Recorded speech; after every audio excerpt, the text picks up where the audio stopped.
दोस्तों आप सभी को राधे राधे। आज हम सीटेट पेडागोजी के उन्हीं महत्वपूर्ण प्रश्नों को देखेंगे जो कि आपकी आगामी परीक्षा के लिए बहुत ही महत्वपूर्ण हैं। तो स्टार्ट करते हैं। निम्नलिखित में ऐसे के अतिरिक्त सभी वातावरणीय कारक विकास को आकार देते हैं। बताइएगा इसका राइट आंसर क्या है। पौष्टिक की गुणवत्ता, संस्कृति, शिक्षा की गुणवत्ता या शारीरिक गठन। दोस्तों इसका राइट आंसर है शारीरिक गठन। शारीरिक गठन के अतिरिक्त सभी वातावरणीय कारक विकास को आकार देते हैं।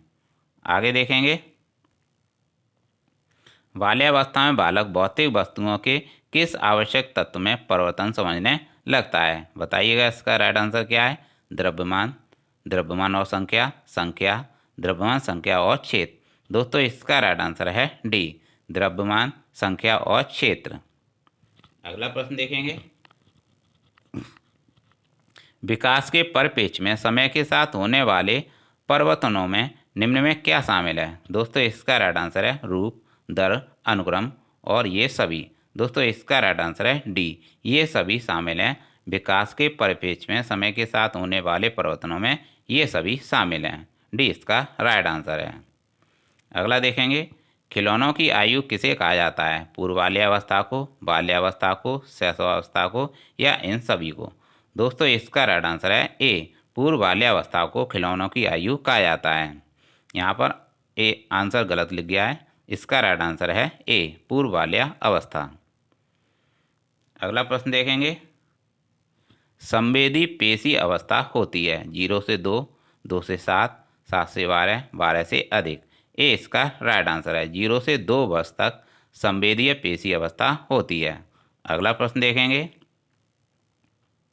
बच्चे के संज्ञानात्मक विकास को सबसे अच्छे तरीके से कहाँ परिभाषित किया जा सकता है। दोस्तों इसका राइट आंसर बताइए क्या है। खेल के मैदान में, विद्यालय एवं कक्षा में, गृह में या ऑडिटोरियम में। इसका राइट आंसर है दोस्तों बी, विद्यालय एवं कक्षा में। बच्चे के संज्ञानात्मक विकास को सबसे अच्छे तरीके से विद्यालय एवं कक्षा में परिभाषित किया जा सकता है। बी इसका राइट आंसर है। अगला प्रश्न देखेंगे।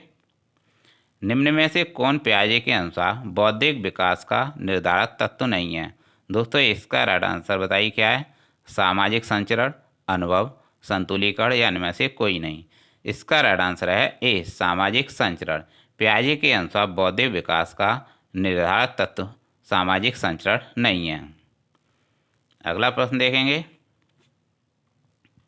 निम्नलिखित में से किस अवस्था में बच्चे अपने समवयस्क समूह के सक्रिय सदस्य हो जाते हैं। दोस्तों इसका राइट आंसर है किशोरावस्था, प्रौढ़ावस्था, पूर्व बाल्यावस्था या बाल्यावस्था। दोस्तों इसका राइट आंसर है ए, किशोरावस्था। किशोरावस्था में बच्चे अपने समवयस्क समूह के सक्रिय सदस्य हो जाते हैं।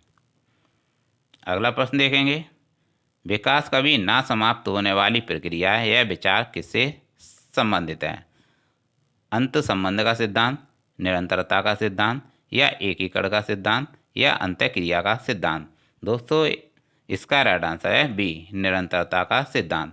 विकास कभी ना समाप्त होने वाली प्रक्रिया है, यह विचार किससे संबंधित है। निरंतरता के सिद्धांत से संबंधित है। अगला प्रश्न देखेंगे। बच्चों में बौद्धिक विकास की 4 विशिष्ट अवस्थाओं की पहचान की गई। किसने की थी। कोलबर्ग द्वारा, एरिक्सन द्वारा, स्किनर द्वारा या पियाजे द्वारा। इसका राइट आंसर बताइएगा दोस्तों। दोस्तों इसका राइट आंसर है पियाजे द्वारा। बच्चों में बौद्धिक विकास की 4 विशिष्ट अवस्थाओं की पहचान पियाजे द्वारा की गई। अगला प्रश्न देखेंगे। पियाजे के अनुसार निम्नलिखित में से कौन सी अवस्था है जिसमें बच्चा अमूर्त संकल्पनाओं के विषय में तार्किक चिंतन करना आरंभ करता है। दोस्तों इसका राइट आंसर बताइए क्या है। इसका राइट आंसर बताइए क्या है। मूल संक्रियात्मक अवस्था, औपचारिक संक्रियात्मक अवस्था, संवेदी प्रेरक अवस्था या पूर्व संक्रियात्मक अवस्था। बताइएगा इसका राइट आंसर क्या है। दोस्तों इसका राइट आंसर है औपचारिक संक्रियात्मक अवस्था। इसका राइट आंसर है बी, इसका राइट आंसर है। अगला प्रश्न देखेंगे। निम्न कक्षा में खेल विधि आधारित है, किस पर आधारित है। बताइएगा इसका राइट आंसर क्या है। निम्न कक्षाओं में खेल विधि आधारित है, किस पर आधारित है। शारीरिक शिक्षा कार्यक्रमों के सिद्धांत पर, शिक्षण की विधियों पर आधारित विकास एवं वृद्धि के मनोवैज्ञानिक सिद्धांत पर या शिक्षण के सामाजिक सिद्धांत पर। दोस्तों इसका राइट आंसर है सी, विकास एवं वृद्धि के मनोवैज्ञानिक सिद्धांत पर खेल विधि आधारित है। अगला प्रश्न देखेंगे, वह अवस्था जब बच्चा तार्किक रूप से वस्तुओं व घटनाओं के विषय में चिंतन प्रारंभ करता है तो उसे कौन सी अवस्था कहते हैं? संवेदी प्रेरक अवस्था, औपचारिक संक्रियात्मक अवस्था, पूर्व संक्रियात्मक अवस्था या मूर्त संक्रियात्मक अवस्था। बताइएगा इसका राइट आंसर क्या है? इसका राइट आंसर है दोस्तों डी, मूर्त संक्रियात्मक अवस्था। वह अवस्था जब बच्चा तार्किक रूप से वस्तुओं एवं घटनाओं के विषय में चिंतन प्रारंभ करता है तो वह अवस्था कहलाती है मूर्त संक्रियात्मक अवस्था। अगला प्रश्न देखेंगे, निम्न में से क्या बच्चों के सृजनात्मकता के विकास में सहायक नहीं है? यहाँ पर आपसे पूछा गया है निम्न में से क्या बच्चों के सृजनात्मकता के विकास में सहायक नहीं है? बताइएगा इसका राइट आंसर क्या है? खेल, भाषण, कहानी लेखन या निर्माण संबंधी क्रियाएं। दोस्तों इसका राइट आंसर है डी, निर्माण संबंधी क्रियाएं बच्चों के सृजनात्मकता के विकास में सहायक नहीं है, जबकि बच्चों के सृजनात्मकता के विकास में खेल, भाषण, कहानी लेखन ये क्रियाएं सहायक हैं। तो दोस्तों इसका राइट आंसर है डी, निर्माण संबंधी क्रियाएं सृजनात्मकता के विकास में सहायक नहीं हैं। अगला देखेंगे, बालक की सोच अमूर्तता की अपेक्षा मूर्त अनुभवों एवं प्रत्ययों से होती है। यह अवस्था कौन सी है दोस्तों? 7 से 12 वर्ष, 12 से वयस्क तक, 2 से 7 वर्ष तक या जन्म से 2 वर्ष तक। बताइएगा इसका राइट आंसर। इसका राइट आंसर है दोस्तों 7 से 12 वर्ष तक। बालकों की सोच अमूर्तता की अपेक्षा मूर्त अनुभवों एवं प्रत्ययों से होती है। यह अवस्था कहलाती है 7 से 12 वर्ष तक। अगला प्रश्न देखेंगे, एक 13 वर्षीय बालक बात बात में अपने बड़ों से झगड़ा करने लगता है और हमेशा स्वयं को सही साबित करने की कोशिश करता है। किसको? स्वयं को, अपने आप को सही साबित करने की कोशिश करता है। यह विकास की कौन सी अवस्था कहलाती है? दोस्तों इसका राइट आंसर है, बताइएगा इसका राइट आंसर क्या है? किशोरावस्था, प्रारंभिक बाल्यावस्था, युवावस्था या बाल्यावस्था। दोस्तों यह अवस्था कहलाती है किशोरा अवस्था। तो दोस्तों जब कभी बच्चा, एक 13 वर्षीय जो बालक है, बात बात में अपने बड़ों से जब झगड़ा करने लगता है और हमेशा स्वयं को सही साबित करने की कोशिश करता है तो वह अवस्था किशोरावस्था कहलाती है। अगला प्रश्न देखेंगे, निम्न में से कौन सी पूर्व बाल्यावस्था की विशेषता नहीं है? दोस्तों इसका राइट आंसर बताइएगा। दल समूह में रहने की अवस्था, अनुकरण करने की अवस्था, प्रश्न करने की अवस्था या खेलने की अवस्था। दोस्तों इसका राइट आंसर है डी, खेलने की अवस्था। खेलने की अवस्था पूर्व बाल्यावस्था की विशेषता नहीं है। अगला प्रश्न देखेंगे, वह विचारात्मक प्रक्रिया जिसमें नूतन, वास्तविक तथा उपयोगी अवधारणाओं का प्रस्तुतिकरण नियत हो कही जाती है। इसका राइट आंसर बताइएगा क्या है? रचनात्मक, अभिनव, बुद्धिमत्ता या नवविचार। बताइएगा इसका राइट आंसर क्या है? दोस्तों आपसे यहाँ पर पूछा गया था वह विचारात्मक प्रक्रिया जिसमें नूतन, वास्तविक तथा उपयोगी अवधारणाओं का प्रस्तुतिकरण नियत हो, वह विचारात्मक प्रक्रिया क्या कहलाती है? रचनात्मक प्रक्रिया कहलाती है। कौन सी कहलाती है? रचनात्मक प्रक्रिया कहलाती है। ये इसका राइट आंसर है। अगला देखेंगे,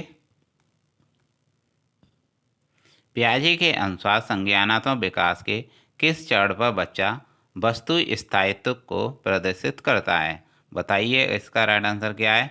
मूर्त संक्रियात्मक चरण, औपचारिक संक्रियात्मक चरण, संवेदी प्रेरक चरण, पूर्व संक्रियात्मक चरण।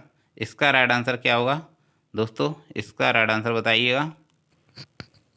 दोस्तों इसका राइट आंसर है पूर्व संक्रियात्मक चरण। यहाँ पर आपसे पूछा गया था कि पियाजे के अनुसार संज्ञानात्मक विकास के किस चरण पर बच्चा वस्तु स्थायित्व को प्रदर्शित करता है? इसका राइट आंसर है पूर्व संक्रियात्मक चरण में। अगला प्रश्न देखेंगे, एक अच्छी पाठ्य पुस्तक बचाती है, किससे बचाती है? लैंगिक समानता से, सामाजिक दायित्व से लैंगिक पूर्वाग्रह से या लैंगिक संवेदनशीलता से। दोस्तों इसका राइट आंसर है लैंगिक पूर्वाग्रह से। एक अच्छी पाठ्य पुस्तक बचाती है लैंगिक पूर्वाग्रह से। अगला प्रश्न देखेंगे। सीमा हर पाठ को बहुत जल्दी सीख लेती है, जबकि लीना उसे सीखने में ज़्यादा समय लेती है। यह विकास के सिद्धांत को दर्शाता है। यह विकास के किस सिद्धांत को दर्शाता है? यह विकास के व्यक्तिक सिद्धांत को दर्शाता है। ये इसका राइट आंसर है। अगला प्रश्न देखेंगे। एक व्यक्ति अपने समकक्ष व्यक्तियों के समूह के प्रति आक्रामक व्यवहार करता है और विद्यालय के मानदंडों को नहीं मानता है।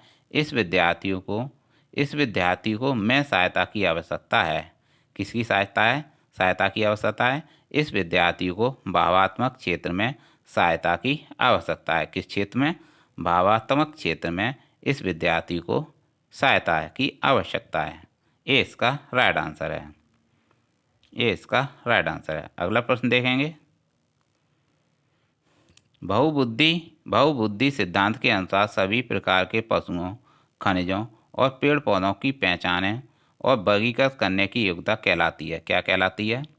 बताइएगा इसका राइट आंसर। संज्ञानात्मक गतिविधि, मनोगतिक प्रक्रिया, मनोवैज्ञानिक परिघटना या भावनात्मक व्यवहार। इसका राइट आंसर बताइएगा क्या है। दोस्तों यहाँ पर आपसे पूछा गया था कि बहुबुद्धि सिद्धांत के अनुसार सभी प्रकार के पशुओं, खनिजों और पेड़ पौधों को पहचाने और वर्गीकृत करने की योग्यता कहलाती है संज्ञानात्मक गतिविधि। क्या कहलाती है? संज्ञानात्मक गतिविधि कहलाती है। अगला प्रश्न देखेंगे। मानवीय मूल्य जो प्रकृति में सार्वत्रिक हैं के विकास का अर्थ क्या है? दोस्तों इसके विकास का क्या अर्थ है? मतारोपण, अंगीकरण, अनुकरण या अभिव्यक्ति। दोस्तों इसका राइट आंसर है डी, अभिव्यक्ति। मानवीय मूल्यों जो प्रकृति में सार्वत्रिक हैं के विकास का अर्थ है अभिव्यक्ति से। किससे? अभिव्यक्ति से इसका अर्थ है।